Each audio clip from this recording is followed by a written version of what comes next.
हरे Krishna everyone, स्वागत है आपका मेरे YouTube चैनल में। आशा करती हूँ आप सभी बहुत अच्छे होंगे। आज हम बात करेंगे बालों की मजबूती के लिए हम अपने बालों को कैसे मजबूत रख सकते हैं। हम योग अभ्यास करेंगे और जानेंगे कि बाल कैसे उगते हैं, बाल क्यों झड़ते हैं, योग अभ्यास करने से कैसे हमारे बाल सही रह सकते, कैसे मजबूत रहेंगे। ये सब बातें आज हम करने वाले हैं। हमारे बाल जड़ों से उगते हैं और उसकी 3 स्टेजेस होती हैं। फर्स्ट स्टेज होती है हमारे बालों की जड़ों को प्रोटीन की ज़रूरत होती है और फिर वो बढ़ता रहता है, उसको कहते हैं ग्रोथ फेज। सेकेंड स्टेज होती है ट्रांजिशनल फेज। इस स्टेज में क्या होता है कि अब बाल लंबा होना बंद हो जाता है, अब वो डिटैच्ड होना शुरू हो जाता है, यानी कि सेपरेट होना शुरू हो जाता है। और ये जो प्रोसेस होती है, जो स्टेज होती है, ये 2 से 4 हफ्तों तक चलती है। थर्ड होती है शेडिंग फेज। इस स्टेज में हमारा जो बाल होता है वो स्किन से अलग हो चुका होता है, झड़ चुका होता है और ब्लड सप्लाई भी बंद हो चुका होता है। इसको हम टेलोजन फेज भी कह सकते हैं। तो अगर आपके 80 to 100 बाल आपके रोजाना निकल जाते हैं तो इसमें घबराने वाली कोई बात नहीं है, क्योंकि ये नेचुरल प्रोसेस है, बिल्कुल नॉर्मल है। आपके 80 to 100 बाल रोजाना गिरेंगे तो ये नॉर्मल प्रोसेस है, ये एक शेडिंग फेज में ही आता है। प्रॉब्लम तब आती है जब हमारे बालों की ग्रोथ फेज ना हो और टेलोजन फेज ज्यादा हो, झड़ ज्यादा रहे हैं, यानी कि आपकी ग्रोथ फेज कम हो रही है, आपकी जड़ में बाल बन ही नहीं रहे हैं।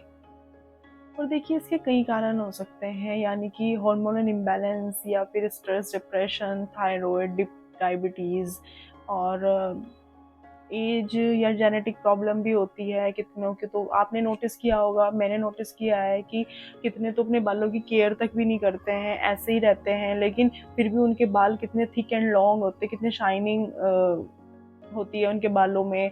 तो मतलब जेनेटिक भी ये प्रॉब्लम हो सकती है। देखिए लंबे बालों से ज़्यादा ज़रूरी है बालों की तंदुरुस्ती। बाल बहुत ज़्यादा ड्राई ना हो, डैंड्रफ ना हो। लेकिन अगर आप ये चीज़ें फेस कर रहे हो तो इसका मतलब है कि आपके बालों में ब्लड सर्कुलेशन सही से नहीं हो पा रहा है। अब काफ़ी लोग ये कनेक्ट नहीं कर पाते कि योग हमारे बालों के लिए कैसे अच्छा है। योग करने से हमारे हार्मोन बैलेंस होते हैं, स्ट्रेस कम होता है, डिप्रेशन सही होता है, थायराइड की प्रॉब्लम सही होती है और डायबिटीज़ कंट्रोल में आता है। और यही सब चीज़ों की वजह से तो हमारा हेयर फॉल बढ़ता है। तो चलिए स्टार्ट करते हैं मेरे साथ योग अभ्यास कि हम अपने बालों को कैसे मजबूत रख सकते हैं, कैसे थिक एंड लॉन्ग रख सकते हैं। इसको बोलते हैं उत्तान आसना।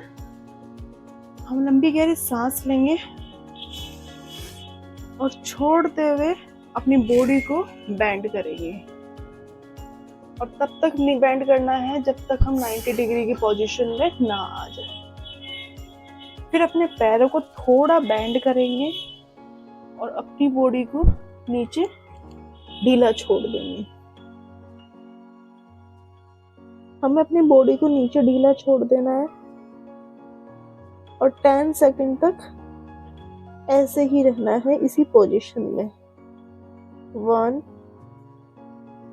2 3 4 5 6 7 8 9 10। धीरे धीरे अपनी पोजीशन में आएंगे।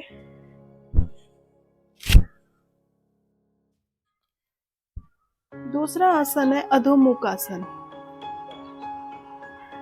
पहले हम बैठेंगे वज्रासन में, लंबी गहरी सांस लेंगे,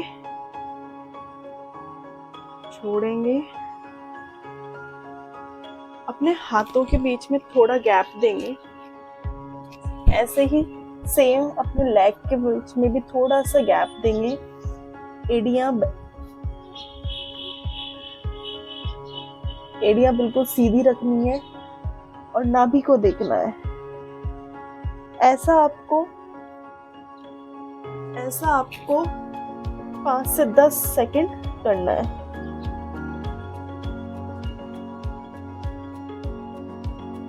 एक 2 3 4 5 6 7 8 9 10।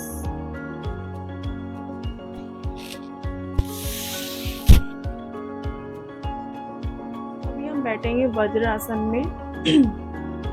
ऐसे आप 5 से 10 मिनट बैठ सकते हो, और जब तक आप वज्रासन में बैठे हो तब तक आप बालायम की प्रैक्टिस कर सकते हो। इसमें क्या होता है कि आप अपने दोनों हैंड के जो नेल्स होते हैं आपस में रफ करते हैं।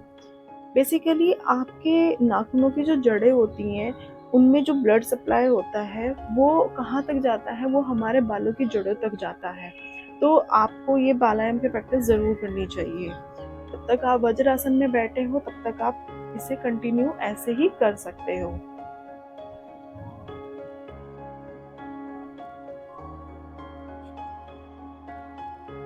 अब हम प्रैक्टिस करेंगे सर्वांग आसन की।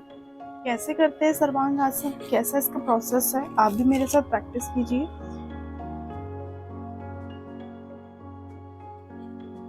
हम जमीन पर लेट जाएंगे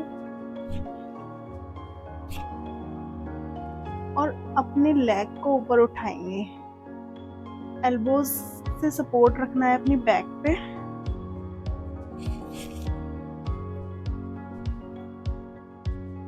और बॉडी को स्ट्रेट करने की कोशिश करेंगे।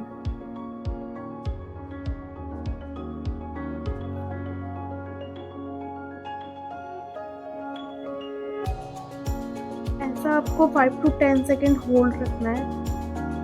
1 2 3 4 5 6 7 8 9 10। धीरे से अपनी बॉडी को जमीन पे रखेंगे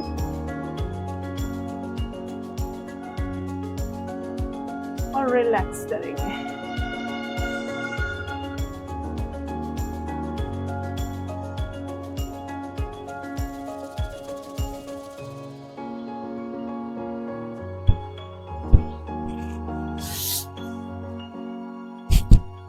आशा करती हूँ आपको मेरी ये वीडियो अच्छी लगेगी। धन्यवाद।